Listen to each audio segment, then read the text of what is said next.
It's Thursday. That means it's time for your restaurant report card. News 19's Lauren Tallarico takes us out to a restaurant that's adding their own flair to seafood. Hey, good evening. Yeah, I'm here at Pearls in the Vista, where whether it's great food, great ambiance, or great drinks, they have all three. We're going to give you a look around here in just 1 minute, but first, here's your highest and lowest scores. Crab Pit on St. Matthews Road in Orangeburg received a 78% B on their routine DHEC inspection. They were cited for having dirty food contact surfaces in the kitchen, holding food at improper temperatures, and for not maintaining storage containers. Their follow-up inspection is scheduled for today. On to some tastier news now. Catering by Design in Lexington, Happy Butcher in Lexington, and Five Guys Burgers and Fries in Sumter all received a 100% A. Zaxby's in Lexington received a 99% A. Bon appetit. All right, well, welcome back. Now, one of the best-selling items they have here is the oyster shooter. And I'm going to pass you off to Mike Evans here, who's operating partner, and he's going to let us know how it's done, but he's actually not going to let me stand back here with him, right? Now, unfortunately, you don't have any closed-toed shoes on, so we can't let you behind the bar here. All right. You've worked hard enough today. Take a seat, take a load off, and we're going to take through.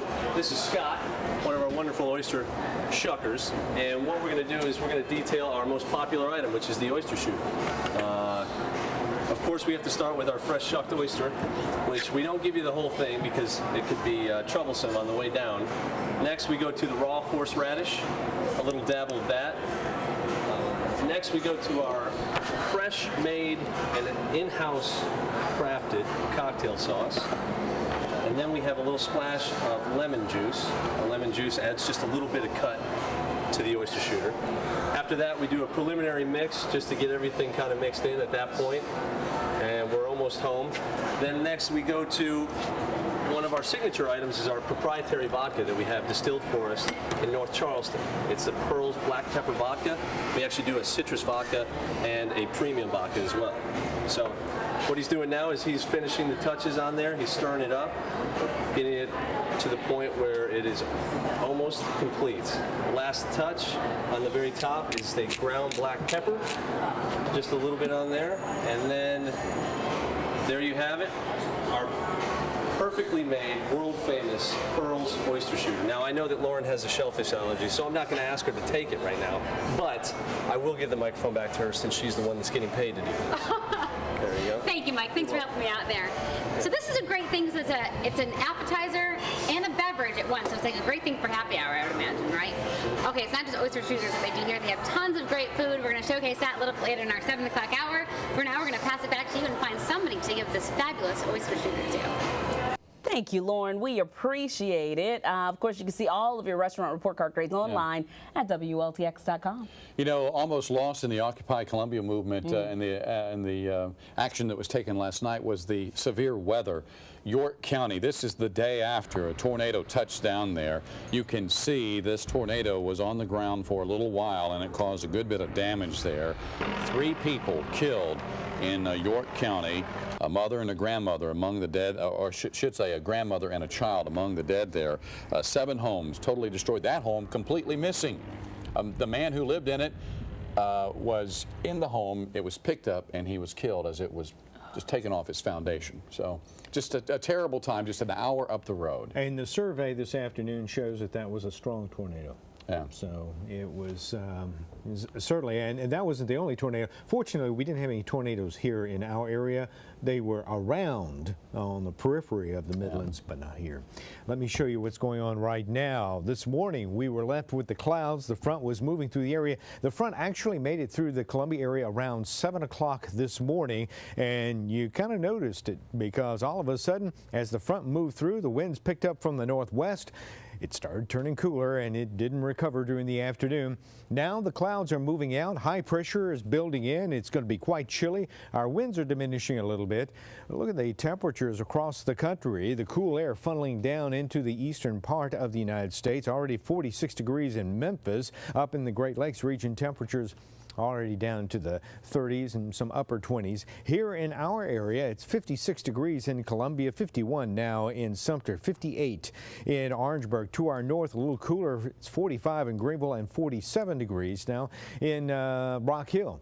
Our computer model indicating tonight we're going to be under clear skies, and we'll see plenty of sun tomorrow, but the temperatures aren't going to rebound that much. Not much change until Saturday. During the day Saturday, we'll start to see some moisture creeping back in. It's going to be mostly sunny, and no rain expected with that. Sunday morning, that's when we expect to see some low-level moisture coming in. Now, we're not expecting rain, but we will see some clouds with this as the winds begin to shift just above the surface into a southeasterly direction, bringing some of that moisture back in.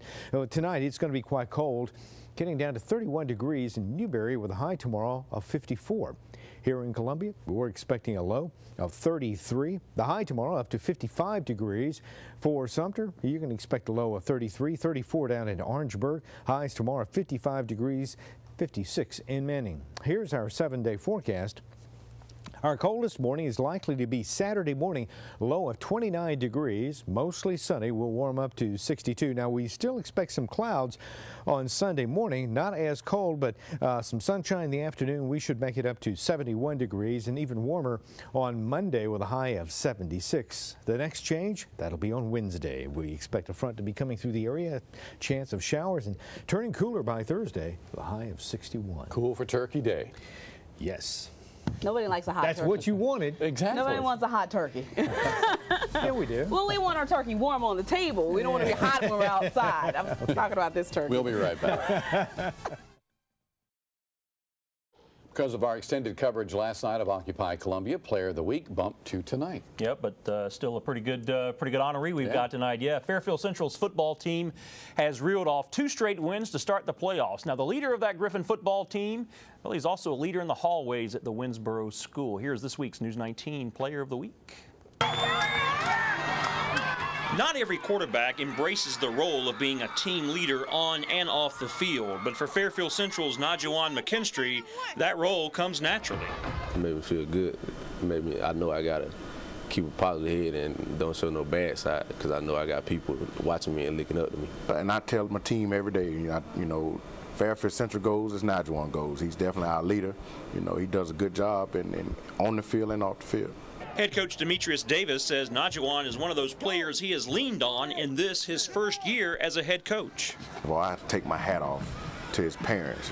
Shirley and Isaac McKinstry did a great job of raising a young man, with some moral and some ethics and some just values, and they did a great job. But as a player, I was definitely blessed to be in my first year and actually have a quarterback, such as Najuan. The results on the field speak for themselves. McKinstry has helped lead the Griffins to a pair of upsets on the road, and now the Griffins are one of 8 3A teams still playing. Off the field, Najuan is ranked 7th in the senior class. An outstanding athlete who gets it done in a big way in the classroom, Najuan McKinstry is a News 19 Player of the Week. It feels great. If without my parents, without my GPA being where it's at, without me making A's and B's, I wouldn't even be playing sport in the classroom. I know I got to pay attention to know how to do stuff. On the field, I got to execute perfectly every play, every snap. I don't want to see him go. I'm thinking about petitioning to the high school league to see if I can get him for one more year. But on a serious note, though, it's going to be tough. It's going to, he spoiled me, so it's going to be tough, moving on without him. Najuan hasn't decided on where he will attend college. He says that could depend on which school offers him a football scholarship. He's already decided on a major, though, business administration. Meanwhile, for the rest of his senior year, he'll jump right into basketball once football is over, although the Griffins have a big game tomorrow night at South Point, so obviously the Griffin football fans want to see the football season extended as far as they can. So, yeah, they've kind of surprised some people. And Najuan McKinstry, leader on the field, leader off the field, and so there you go. And his coach is trying to hold on to him one more year. His coach is trying to take the Rush's gift card from him. What is he thinking? I don't know. I'm not surprised, though. I know that coach. I'm not surprised. Yeah. We'll be right back. WLTX's Player of the Week is sponsored by Rush's. All right, here in Columbia tonight, the 26th annual Vista Lights kicking off.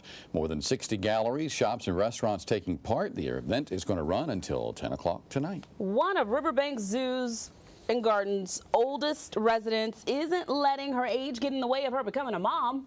A Galapagos tortoise believed to be more than 100 years old Ain't very much. is now a mom to 5 hatchlings. Yes, she's 100. The pocket-sized tortoises were discovered unexpectedly Tuesday, Jim, in the exhibit. The hatchlings are currently being cared for in a nursery at Riverbank Zoo while keepers discuss possible plans for public display and bringing the mother back together. Lost her mind. Yeah. 100. Gonna be cold tonight. Yes, it is. So bundle up. All right, we're back at 7.